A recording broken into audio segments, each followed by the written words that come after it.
মৰমৰ ছাত্ৰ-ছাত্ৰীসকল, আজি মই কলা পাঠটি তোমালোকক যি পঢ়াইছিলো ক্লাছ 9 ৰ কলা পাঠটি আজি শেষ কৰিম। গতিকে যিখিনি আছে সেইখিনি শেষ কৰাৰ পিছত মই প্ৰশ্ন আলোচনা কৰিম। গতিকে তোমালোকে বহি, কিতাপ আৰু পেন হাতত ল'বা। এতিয়া আমাৰ আজি পাঠটো হৈছে কলা। মই তিনিটা লেসনত ভাগ কৰিছিলো, তিনিটা পাঠত। আজি অন্তিম পৰ্যায়ত আহিছো। এতিয়া আমি প্ৰাণীকলা পঢ়ি আছিলো। যে প্ৰাণীকলাৰ আস্বাদক কলাৰ বিষয়ে পঢ়িলো, সংযোজক কলাৰ বিষয়ে পঢ়িলো। এতিয়া আস্বাদক কলাৰ চাৰিটা ভাগ: সৰলচতীয়া আস্বাদক, ঘনাকৃতি আস্বাদক, স্তম্ভাকৃতি আস্বাদক, স্তৰীভূত আস্বাদক। এইখিনি আমি পঢ়িলো। তাৰপিছতে প্ৰাণীকলাৰ সংযোজক কলাৰ ভিতৰত পঢ়িলো তেজ, অস্থি, উপাস্থি, লিগামেণ্ট, টেণ্ডন, এৰিয়লাৰ কলা আৰু মেদ কলা। আজি তোমালোকৰ বাকী যিখিনি থাকিল পেশী কলা। এই পেশী কলাৰ প্ৰধানকৈ কেইটা ভাগত ভাগ কৰা হৈছে: ৰেখিত পেশী, অৰেখিত পেশী আৰু হৃদ পেশী। আৰু কাৰ বিষয়ে পঢ়িম? আমাৰ স্নায়ু কলাৰ বিষয়ে। এতিয়া পেশী কলা কোনবোৰ? কাক পেশী কলা বুলি কোৱা হয়? আমি মাংস পেশী কথা আমি প্ৰত্যেকে জানো। মাংস পেশী, পেশী হৈছে মাংস। গতিকে পেশী কলাবোৰ এটা প্ৰধান বৈশিষ্ট্য হৈছে কি? তাক কি কৰিব পাৰি? সংকোচন আৰু প্ৰকাশন কৰিব পাৰি। বা ইহঁত অনবৰত কিছুমান পেশী কলা অনবৰত সংকোচন আৰু প্ৰসাৰণ হৈ থাকে। গতিকে পেশী কলাবোৰ প্ৰাণী দেহৰ অংগ সঞ্চালনৰ লগত জড়িত। প্ৰসাৰণ আৰু সংকোচনশীল মাংসপেশীৰে গঠিত। গতিকে পেশী কলাবোৰ প্ৰাণী দেহৰ অংগ সঞ্চালনৰ লগত জড়িত, প্ৰসাৰণ আৰু সংকোচনশীল মাংসপেশীৰে গঠিত। The muscle tissue is a specialized tissue found in animals which functions by contracting, thereby applying force to different parts of the body. গতিকে সেই পেশীবিলাক তিনিটা ভাগত বিভক্ত: ৰেখিত পেশী বা ঐচ্ছিক পেশী, তাক আমি ঐচ্ছিক পেশী বুলিও কওঁ। তাৰমানে ৰেখিত পেশী মানে ঐচ্ছিক পেশী, তাক নিজৰ ইচ্ছামতে আমি কি কৰিব পাৰো? এনেকৈ সংকোচন প্ৰসাৰণ কৰিব পাৰো। হাত ভৰিত থকা এই কলাবোৰ হৈছে পেশী কলা। আমি ইচ্ছামতে হাতৰ মুঠি মাৰিব পাৰো, হাত দাঙিব পাৰো, কুচাব পাৰো। গতিকে ভৰিৰে খোজ কাঢ়িব পাৰো, নিজৰ ইচ্ছামতে আমি কাম কৰিব পাৰো। তাৰপিছতে অৰেখিত বা অনৈচ্ছিক পেশী, যিবোৰ পেশী অনবৰতে সংকোচন প্ৰসাৰণ হৈ আছে, তাত কিন্তু আমাৰ ইচ্ছাৰ কথা নাই। সি অনবৰত নিজেই কি হৈছে? সংকোচন প্ৰসাৰণ হৈ আছে। তাৰপিছতে হৃদ পেশী। হৃদ পেশীৰ কথা তোমালোকে জানা, হৃদপিণ্ড যিবোৰ পেশীৰ দ্বাৰা গঠিত, তাক কোৱা হয় হৃদ পেশী। আৰু হৃদ পেশীৰ প্ৰধান বৈশিষ্ট্য হৈছে কি? সি অনবৰত সংকোচন প্ৰসাৰণ হৈ থাকে, নিৰবিচ্ছিন্নভাৱে সি সংকোচন প্ৰসাৰণ হৈ থাকে। আমি এতিয়া প্ৰতিটো পেশীৰ বিষয়ে পৃথকে পৃথকে জানো আহাচোন। ৰেখিত পেশী কলা, ইয়াকনো কিয় ৰেখিত বুলি ক'লে? এতিয়া তোমালোকে চিত্ৰটো মন কৰিবা। ইয়াত কিছুমান দেখিছা পথালি পথালি কিছুমান ৰেখা আছে। দেখিছেনে? পথালি পথালি এই ৰেখাবোৰ আছে। এই পথালি পথালি কিছুমান গতিকে ৰেখা আছে, সেইকাৰণে তাক কি বুলি কয়? ৰেখিত বুলি কয়। এইবিলাক এই ৰেখাবোৰৰ কাৰণে, এইবিলাকৰ কাৰণে তাক কি বুলি কয়? ৰেখিত পেশী। এইবোৰ হৈছে। আৰু ইয়াৰ এইবিধ পেশী কোষবোৰ দীঘল, চুঙাকৃতিৰ আৰু শাখাবিহীন। ইয়াত শাখা নাই, দেখিছা? শাখা নাই। কোষবোৰত অনুপ্ৰস্থীয়ভাৱে কিছুমান পাতল আৰু ডাঠ ৰেখা আছে। সেইকাৰণে এইবিধ কলাক ৰেখিত পেশী। কোষ পৰশত একাধিক কোষ কেন্দ্ৰ আছে দেখিছা এই কোলা কোলা এইবিলাক কি হৈছে ইবোৰ হৈছে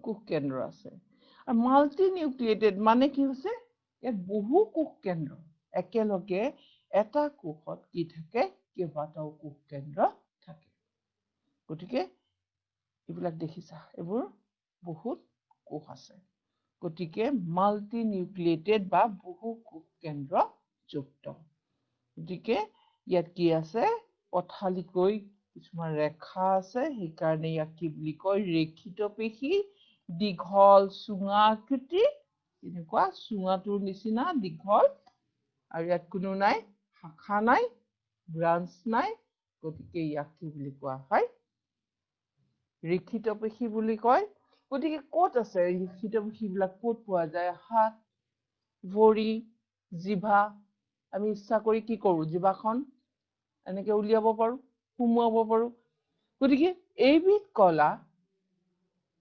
হাত ভৰি জিভা আদি যিবোৰ এইবিলাকত পোৱা যায় যিবোৰ ইচ্ছামতে আমি লৰচৰ কৰিব পাৰো সেইকাৰণে ইচ্ছামতে লৰচৰ কৰিব পৰা কাৰণে ইয়াক কি বুলি কোৱা হয় ৰেখিত পেশী তাৰপিছৰটো চাওঁ তাৰপিছতে হ'ল অৰেখিত পেশী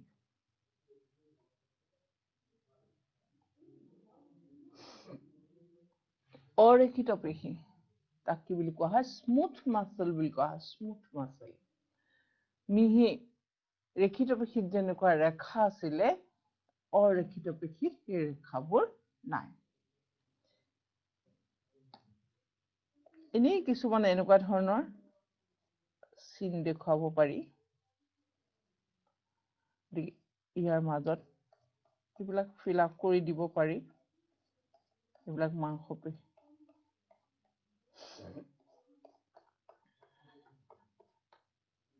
ইয়াত তেনেকুৱা কোনো ৰেখা নাই এই পেশীৰ কোষবোৰ দীঘল আৰু মহুৰাটোৰ নিচিনা মহুৰা আকৃতি দেখিছা মহুৰাটো তোমালোকে জানা এই মহুৰা আকৃতি মহুৰা মাকু সদৃশ বুলিও কয় কিছুমানে আৰু মহুৰা বুলিও কয় মহুৰা আকৃতি আৰু ইয়াৰ গাত কি আছে এটা কোষ কেন্দ্ৰ আছে অৰেখিত আৰু ৰেখিতৰ মাজত পাৰ্থক্য কি ৰেখিতত বহু কোষ কেন্দ্ৰযুক্ত আৰু ইয়াত কি আছে এটা কোষ কেন্দ্ৰ ইয়াত পথালিকৈ অৰেখিতত কি আছে পথালি কিছুমান ৰেখা আছে ইয়াত পথালি ৰেখাবোৰ নাই ইয়াৰ গাত কোনো অনুপ্ৰস্থীয় ৰেখা নাই সেইকাৰণে ইহঁতক অৰেখিত পেশী বুলি এই কলাবোৰ শৰীৰৰ অনৈচ্ছিক অংগ যেনে পাকস্থলী অন্ত্ৰ যকৃত বৃক্ক আদি পোৱা যায় গতিকে এইবোৰ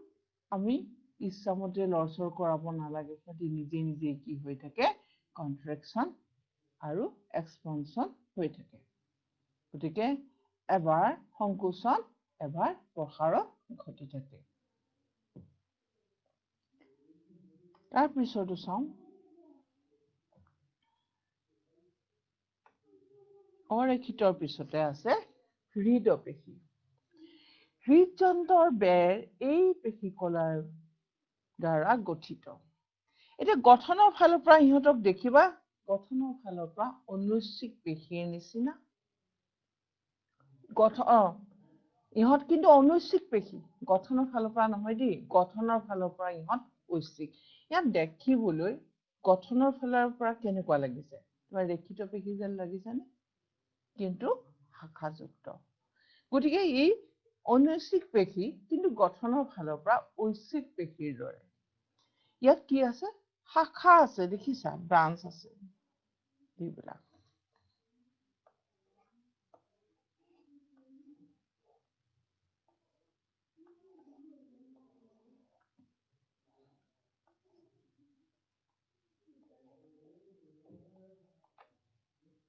গতিকে ব্ৰাঞ্চৰ নিচিনা গতিকে ই অনবৰত কি হৈ থাকে নিৰবিচ্ছিন্নভাৱে সি কি হৈ থাকে সংকোচন প্ৰসাৰণ ঘটি থাকে আৰু এটা কোষত এটা কোষ কেন্দ্ৰ থাকে গতিকে আমি দেখা পালো যে ইয়াৰ বেৰখন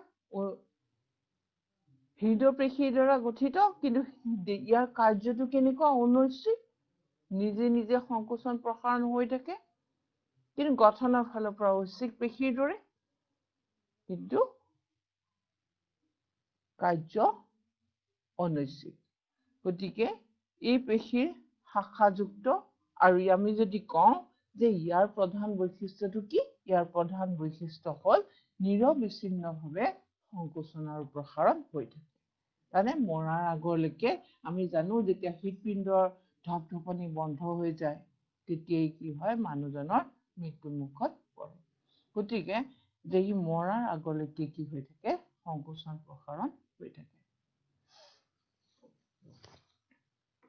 তাৰপিছতে হৃদপেশীৰ আৰু বৈশিষ্ট্য হৈছে কি? ই শাখাযুক্ত, এক কোষ কেন্দ্ৰযুক্ত।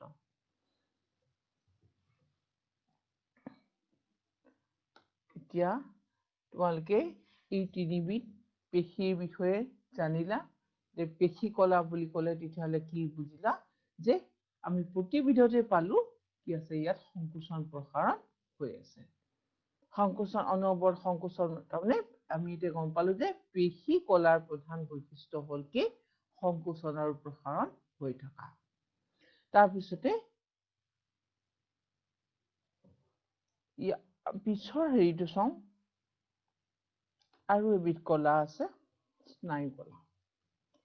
স্নায়ু কলা, তোমালোকে স্নায়ু কলাৰ কথা পাইছা। যদি স্নায়ু কলা কি হৈছে? আমি যে দেখা পাইছো, চকুৰে দেখি আছো, কিবা এটা স্পৰ্শ অনুভূতি পাইছো, গৰম উঠিছে গম পাইছো, মানে জিভাৰে কিবা খালে আমি টেষ্ট পাইছো। গতিকে এইবোৰ কিহৰ কাৰণে হৈছে? যে আমাৰ শৰীৰত থকা স্নায়ু কলাৰ কাৰণে। এতিয়া স্নায়ু কলা এক বিশেষ ধৰণৰ কলা। ই শৰীৰত থকা আটাইতকৈ দীঘল কোষবিধি হৈছে স্নায়ু কলাৰ কোষ। কাৰণ ই কি হৈছে? দীঘলীয়া সূতাৰ দৰে। গতিকে 1 মিটাৰ মানলৈকে কি হয়? স্নায়ু কলাৰ স্নায়ু কোষবোৰ দীঘল হয়। গতিকে ইয়াৰ কি হৈছে? প্ৰাণী দেহত বিভিন্ন উদ্দীপনা বা অনুভূতি গ্ৰহণ, প্ৰেৰণ কাৰ্যত জড়িত কলাবোৰেই হৈছে স্নায়ু কলা। ই প্ৰাণীৰ মস্তিষ্ক, স্নায়ুৰজ্জু আৰু স্নায়ুতন্তুত থাকে। উদ্দীপনা মানে তোমালোকে বুজি পাইছানে? উদ্দীপনা মানে কি? ইংৰাজীত কয় ষ্টিমুলাছ। উদ্দীপনা মানে হৈছে কি? এতিয়া ধৰা তোমাৰ কিবা এটা বাৰ্তা, তোমাৰ গাত গৰম উঠিছে, হয়নে? গৰমটো আমাৰ ক'ত লাগিলে? ছালত, হয়নে? সেই গৰমটো এটা উদ্দীপনা। সি আহি ক'ত লাগিল? ছালত লাগিল। ছালত লগাৰ লগে লগে ছালত থকা সংবেদী স্নায়ু, হয়নে? ছালত থকা সেই স্নায়ুৱে কি কৰিব? সেই খবৰটো ক'ত নিব? আমাৰ মগজুলৈ লৈ যাব। মগজুত যেতিয়া মগজুৱে গম পাব যে কি হৈছে? গৰম উঠিছে, তেতিয়া আমি গৰমত কি কৰিম? হয় বিচনী ল'ম, নহয় ফেনখন দিম, নহ'লে চাতি-ফুটি কৰিম আৰু। গতিকে ইমান যে তড়িৎ বেগত হয় কথাটো, আমি চাওঁ এইবোৰ ক'ত হয়? বিদ্যুতৰ ক্ষেত্ৰতহে এইটো হয়, যে আমি লাইট দিলো, লাইটৰ চুইচ দিলো, ফেনখন চলিল। কিন্তু আমি বিদ্যুতৰ দৰে খবৰ পালো নে নাই? কিয় পালো? কোন কলাই এই কামটো সমাধা কৰিলে? গতিকে সেই কলাটো কোন আছিলে? স্নায়ু কলা। তাৰমানে কি হৈছে? স্নায়ু কলাত, স্নায়ু কোষত কিহৰ সৃষ্টি হয়? বিদ্যুতৰ সৃষ্টি হয়। গতিকে স্নায়ু কলা কোষবোৰক কোৱা হয় নিউৰন। গতিকে স্নায়ু কলাৰ কোষ বা নিউৰনৰ দ্বাৰা গঠিত। স্নায়ু কোষ বা নিউৰনৰ দ্বাৰা গঠিত। আৰু নিউৰন প্ৰাণী দেহৰ আটাইতকৈ দীঘল কোষ। ই দুটা প্ৰধান ভাগত বিভক্ত: দেহ কোষ আৰু স্নায়ু প্ৰবৰ্ধক।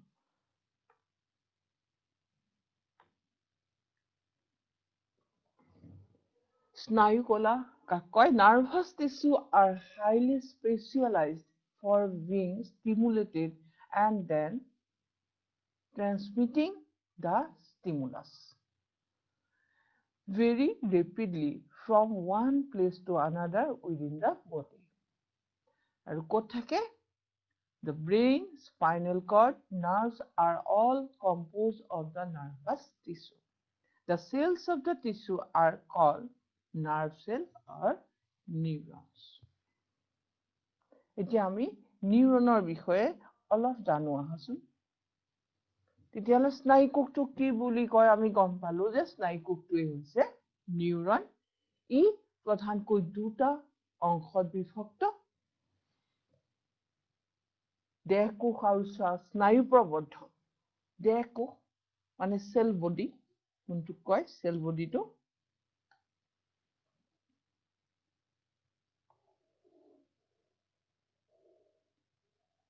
মই এটা তোমালোকক দেখুৱাইছোৱে, ইয়াত দেখুৱা আছে, তথাপিও মই অকণমান আঁকিও দেখুৱাইছো।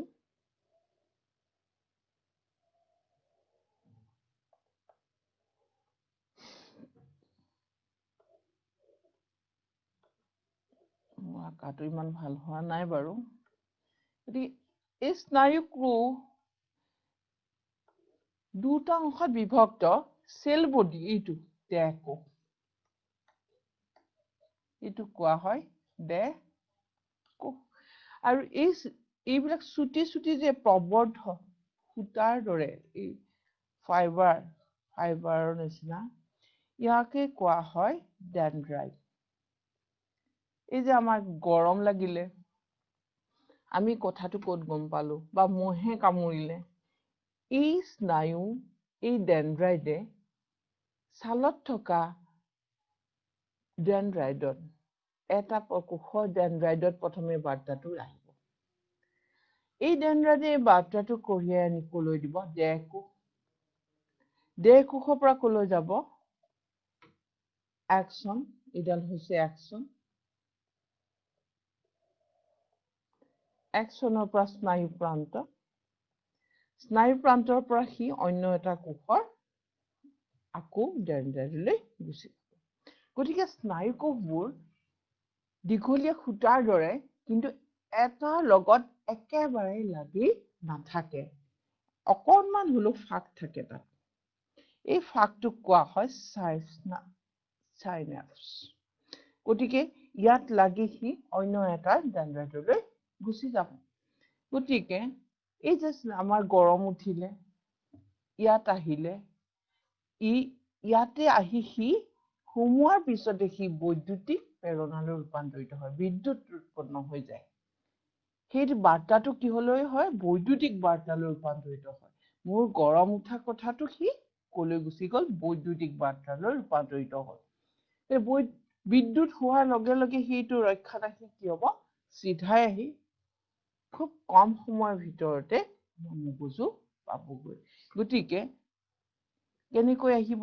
বৈদ্যুতিকভাৱে ইয়ালৈ আহিলে, আহি এক্সনৰ মাজেদি আহি স্নায়ু প্ৰান্তৰ পৰা এই ফাঁকটোৰে, যিটো কথা কৈছো যে সাইনেপছ, ইয়াত তোমালোকে মই অলপ বুজাই দিছো, কিন্তু তোমালোকে ইয়াত স্নায়ুকোষটোৰ বিষয়ে পঢ়িলে হয়, তথাপি মই অলপ বুজাই দিছো। এইটো ক্লাছ 10তহে আছে। এই ফাঁকটোৰ মাজেৰে সি যেতিয়া বৈদ্যুতিকভাৱে আহিব, আহি বৈদ্যুতিক প্ৰেৰণাটো আকৌ এই প্ৰান্তত, স্নায়ু প্ৰান্তত সি ৰাসায়নিক পদাৰ্থলৈ ৰূপান্তৰিত হ'ব। আৰু সেই ৰাসায়নিক পদাৰ্থবোৰ এই সাইনেপছত প্ৰথমে সোমাই, সাইনেপছৰ পৰা আকৌ কলৈ গুচি যাব? ডেনড্ৰাইট হৈ পেলাই অন্য এটা কোষত গুচি যাব। এনেকৈ সি বৈদ্যুতিক বাৰ্তা হিচাপে যোৱাৰ কাৰণে আমি এই কথাবোৰ আমি অতি সোনকালে গম পাওঁ।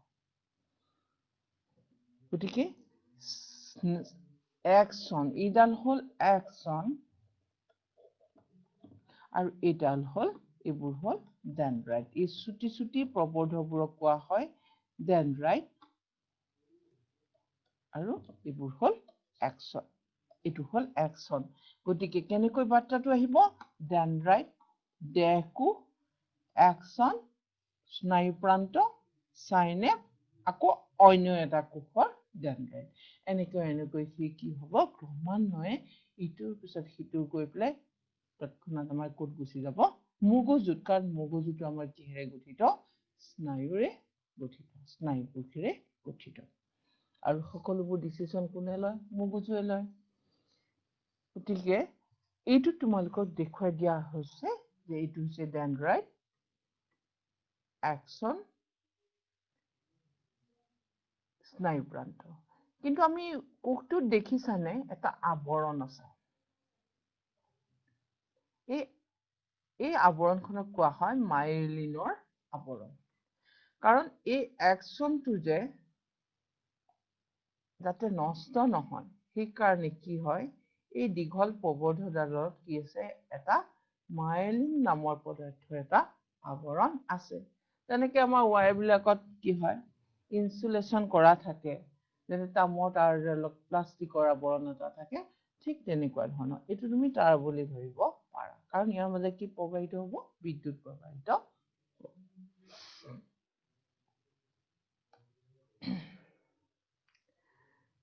গতিকে আমি ইতিমধ্যে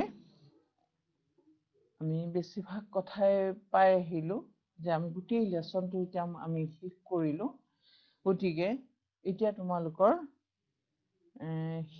শেষ বুলি মই ভাবিছো এতিয়া তোমালোকক মই কিছুমান কুৱেশ্যন পাঠভিত্তিক প্ৰশ্ন আলোচনা কৰিম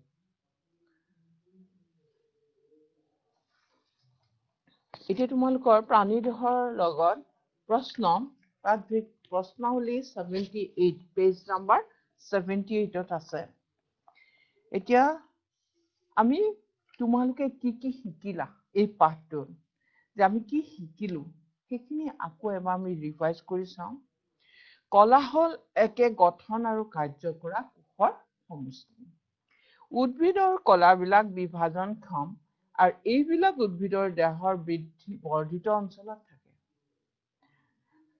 যিবোৰ বিভাজনক্ষম আমি পাইছিলো মেৰিষ্টেমেটিক টিস্যু বা ভাজক কলা এইবোৰ ক'ত থাকে বৰ্ধিত অংশত য'ত বৃদ্ধি হয় স্থায়ী কলাবিলাক ভাজক কলাৰ পৰাই উৎপত্তি হয় যেতিয়া সিহঁতে বিভাজন ক্ষমতা হেৰুৱাই পেলাই স্থায়ী কলাত দুটা ভাগত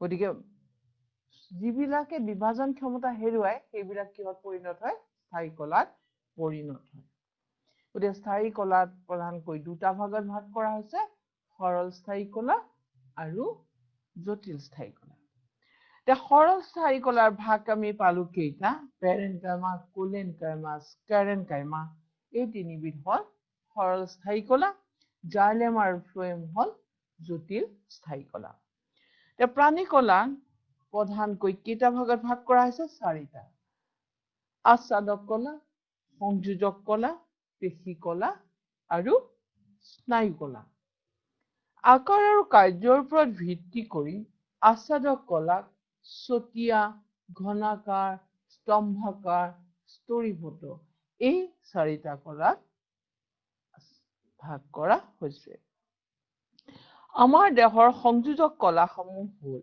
এৰিওলাৰ মেড কলা অস্থি টেণ্ডন লিগামেণ্ট উপাস্থি আৰু তেজ ৰেখিত পেশী আৰু আমাৰ দেহৰ ৰেখিত পেশী অৰেখিত পেশী আৰু হৃদ পেশী হ'ল পেশী কলা স্নায়ু কলাসমূহ গঠিত হৈছে নিউৰনৰ দ্বাৰা আৰু ই স্নায়ু প্ৰেৰণা গ্ৰহণ আৰু প্ৰেৰণ কৰে যেনেকৈ আমি দেখুৱাইছিলো যে স্নায়ু প্ৰেৰণা গ্ৰহণ মই যে কৈছিলো যে গৰম উঠিছে ছালত লাগিছে ছালৰ স্নায়ুৱে নি কলৈলৈ কঢ়িয়াই লৈ গৈছে মগজুলৈ লৈ গৈছে গতিকে আমি দেখা পালো যে মগজুলৈ বাৰ্তা কঢ়িয়াই নিছে তাৰমানে সেইকাৰণে কি বুলি আমি তিনিটা ভাগত ভাগ কৰিব পাৰো স্নায়ু কলা যে সংবেদী স্নায়ু বা সংজ্ঞাবাহী তাৰপিছতে স্নায়ুৱে নি মগজুত দিয়াৰ পিছত আকৌ আমাৰ ধৰা আমি হাতটো প্ৰয়োগ কৰিলো যে বিচনীখনেই ললো যে আমাৰ মগজুৱে কলৈ প্ৰেৰণ কৰিলে বাৰ্তাটো হাতখনলৈ প্ৰেৰণ কৰিলে লগালগ আমি বিচনীখনলৈ বিচিলো গতিকে আজ্ঞাবাহী এই স্নায়ুটো হৈছে আজ্ঞাবাহী সংজ্ঞাবাহী আজ্ঞাবাহী আৰু সংজ্ঞাবাহী আৰু আজ্ঞাবাহীৰ মাজত আৰু এবিধ স্নায়ু থাকে, তাক কোৱা হয় অন্তৰ্বৰ্তী স্নায়ু বা ৰিলে নাৰ্ভ। গতিকে সেই বিষয়ে আমি আকৌ ক্লাছ 10ত ভালকৈ পঢ়িম। এতিয়া তোমালোকৰ ওলোৱাৰ কাৰণে আমি কথাটো কওঁ। তাৰপিছতে আছে 1 নম্বৰ প্ৰশ্নটো চোৱা। পেজ নম্বৰ 78ত প্ৰশ্ন আছে। প্ৰশ্নটো হ'ল, তোমালোকে 78 পেজ নম্বৰটো উলিয়াই লোৱা। প্ৰাণী দেহৰ চলনৰ লগত জড়িত কলাসমূহ কি? এক কথাত পেশী কলা। আমি বেলেগ একো লিখিব নালাগে, পেশী কলা লিখিলে হ'ল। যে প্ৰাণী দেহৰ চলনৰ লগত জড়িত কলাবিধ হৈছে পেশী কলা। নিউৰন দেখাত কেনেকুৱা হয়? ই কেনেকুৱা? সূতাৰ দৰে। নিউৰনটো দেখিবলৈ কেনেকুৱা? দীঘল আকৃতি, সূতাৰ দৰে। ই কেইটা অংশত বিভক্ত? প্ৰধানকৈ দুটা অংশত বিভক্ত। দেহ কোষ আৰু তাক কি বুলি কয়? স্নায়ু প্ৰবৰ্ধ। যদি আমাৰ প্ৰশ্নৰ উত্তৰ 2 নম্বৰৰ আহে, তেতিয়া গোটেইখিনি কথাই লিখি দিবা। ছবিটো পাৰিলে আঁকি দিবা। হৃদপেশীৰ 3টা বৈশিষ্ট্য উল্লেখ কৰা। হৃদপেশীৰ 3টা বৈশিষ্ট্য। হৃদপেশী কিহৰ দ্বাৰা গঠিত? হৃদকলাৰ দ্বাৰা গঠিত। হৃদপেশীৰ দ্বাৰা। গতিকে ই অনবৰত কি হৈ থাকে? সংকোচন প্ৰসাৰণ হৈ থাকে। সেইটো এটা প্ৰধান বৈশিষ্ট্য।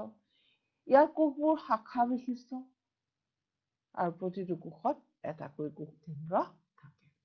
সেই 3টা লিখিলে হ'ব। এৰিঅলাৰ কলাসমূহৰ কাৰ্য কি কি? গতিকে এৰিঅলাৰ কলাবিলাক মনত পেলোৱাচোন, ক'ত আছিলে? পাইছিলো আমি কেনেকুৱা? আঁহৰ দৰে। ক'ত থাকে সি?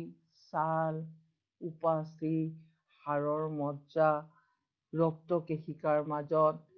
মানে ইহঁতে কি কৰে? ইয়াৰ কাম হৈছে কি?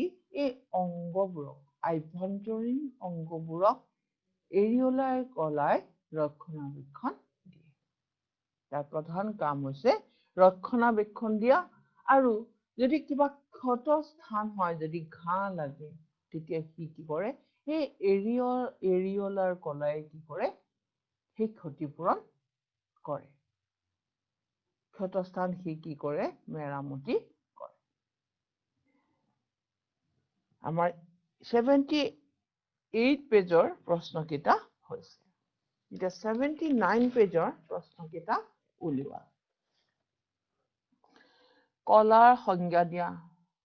আমি জানো কলাৰ সংজ্ঞা আগতে পাই আহিছো যে একেবিধ কোনো এটা বিশেষ কাৰ্য কৰিবৰ বাবে একত্ৰ হোৱা বা একেলগ হোৱা কোষৰ একে গঠন আৰু আকৃতিৰ কোষৰ সমষ্টিকে কলা বোলে। কি উপাদানেৰে জাইলেম কলা গঠিত?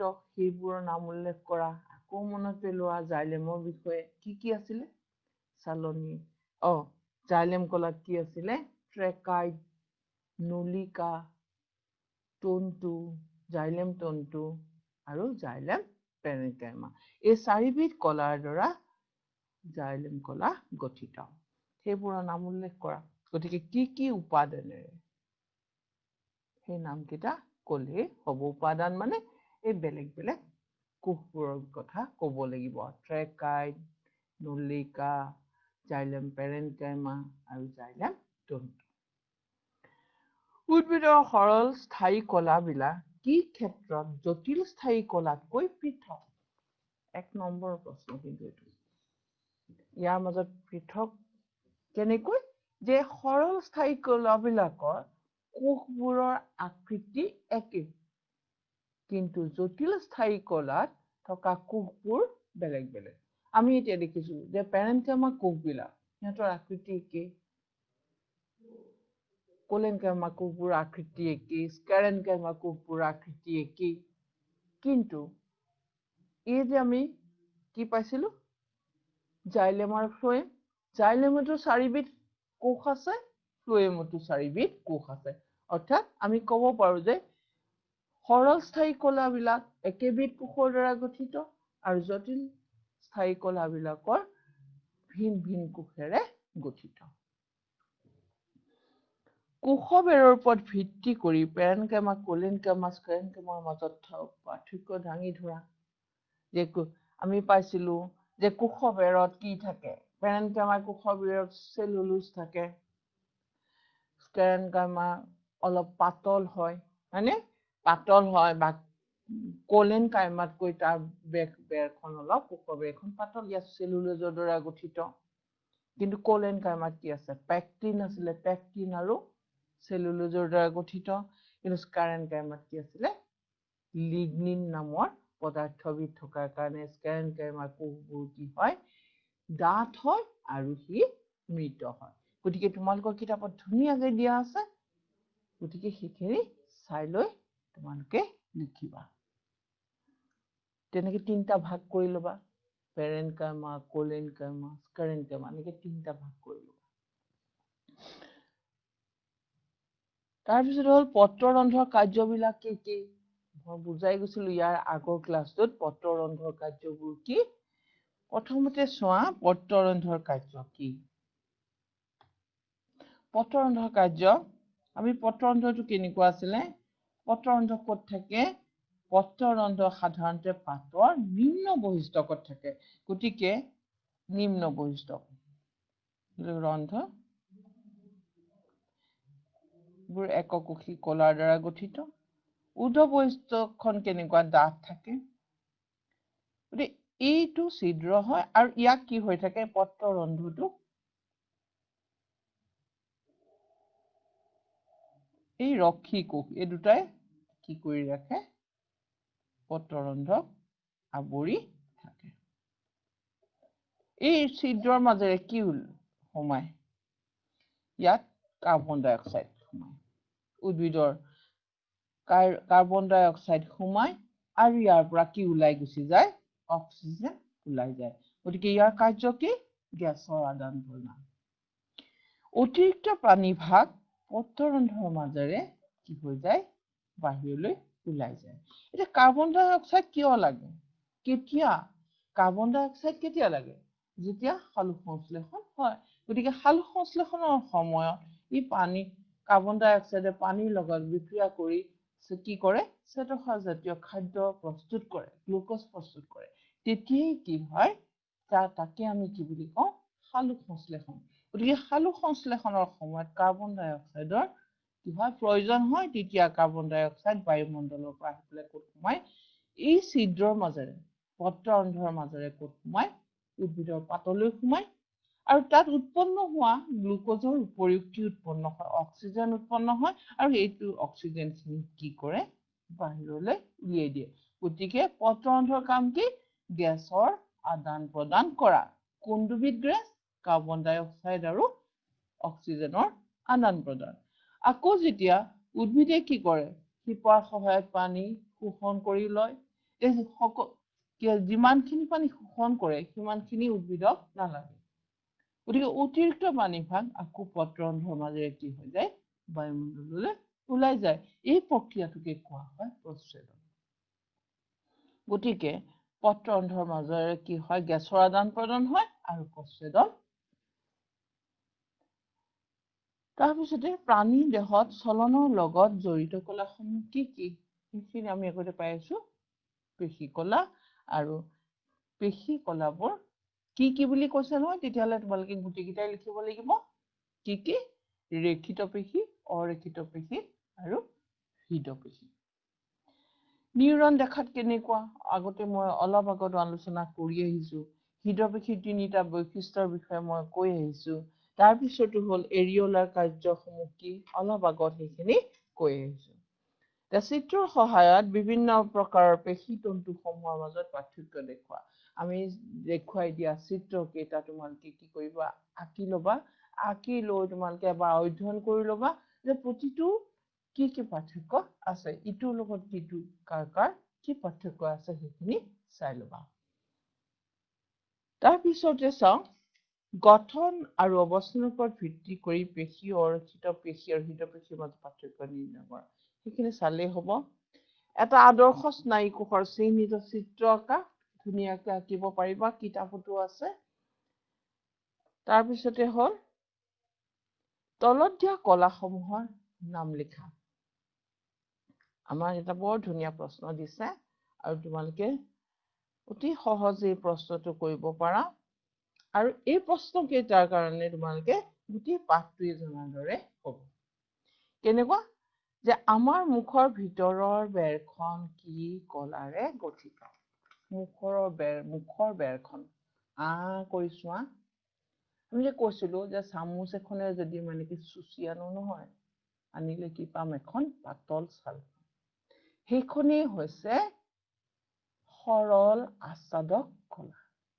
গতিকে কি বুলি লিখিম আমি মুখৰ ভিতৰৰ বেৰখন কি কলাৰে গঠিত সৰল আচ্ছাদক কলাৰে গঠিত সিম্পল স্কোয়ামাছ এপিথেলিয়াম পেশী আৰু অস্থি কলাক কি কলাৰে সংযোগ কৰে পেশী আৰু অস্থি মনত আছেনে আমি দুবিধ পাইছিলো আহৰ বিষয়ে দুবিধ অহীয়া সংযোগৰ কথা মই কৈছিলো টেণ্ডন আৰু লিগামেণ্ট গতিকে মাংসপেশীৰ লগত হাড়ৰ সংযোগ কোনে ঘটায় সেইডাল হল টেণ্ডন কৈছিলো নে MTB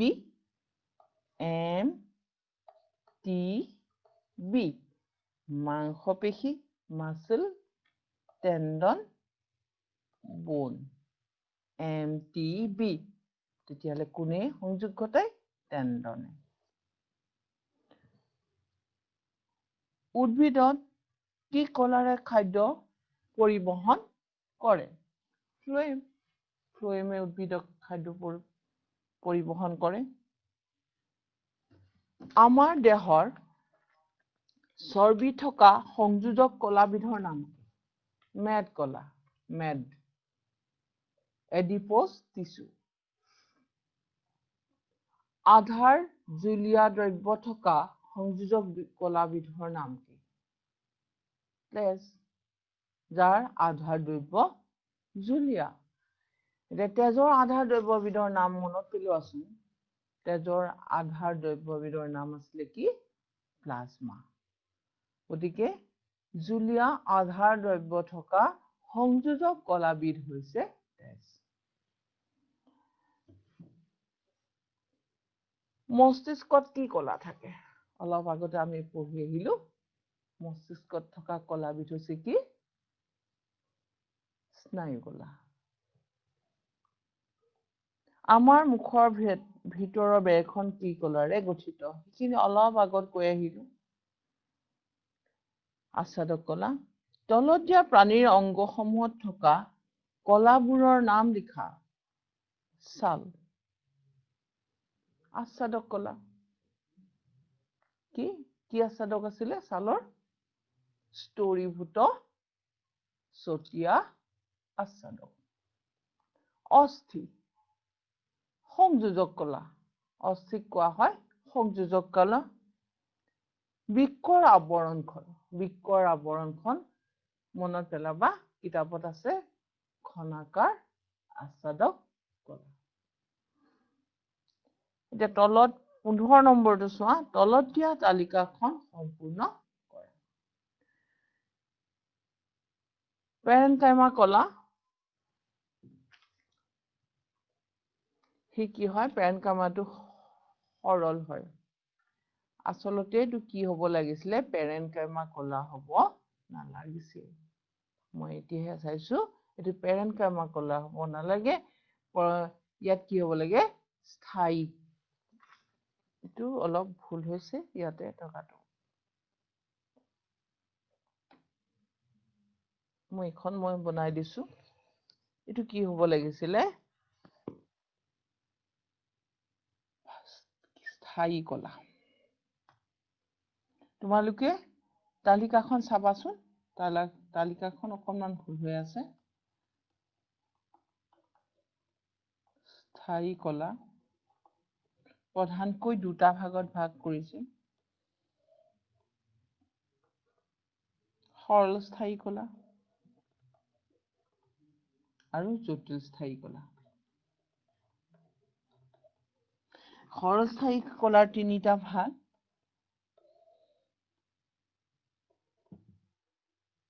মাজত কোলেনকাইমা দিয়া আছে গতিকে আমি লিখিম পেৰেনকাইমা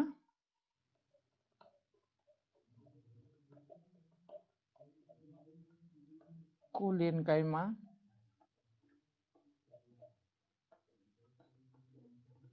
স্কাৰেনকাইমা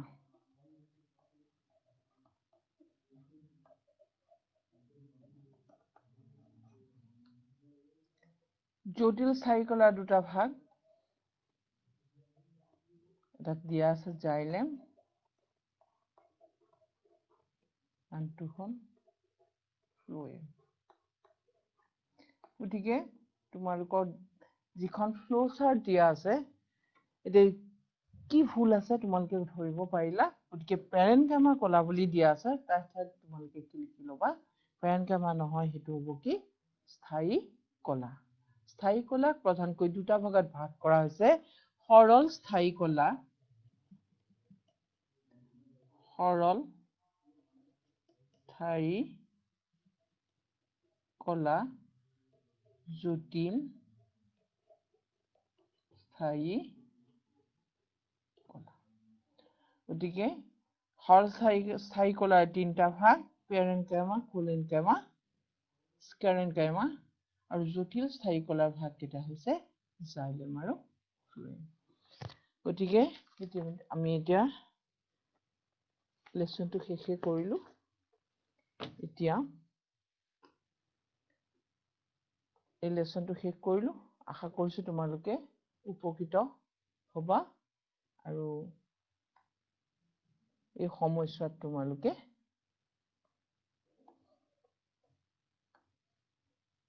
যিখিনি লিখিব লগা আছিল যিখিনি তোমালোকৰ এতিয়ালৈ হোৱা নাছিল সেইখিনি মই ইয়াৰ দ্বাৰাই তোমালোকে জানিব পাৰিবা বুলি আশা কৰিলো আৰু ইমানতে মই এই পাঠটোৰ সামৰণি মাৰিছো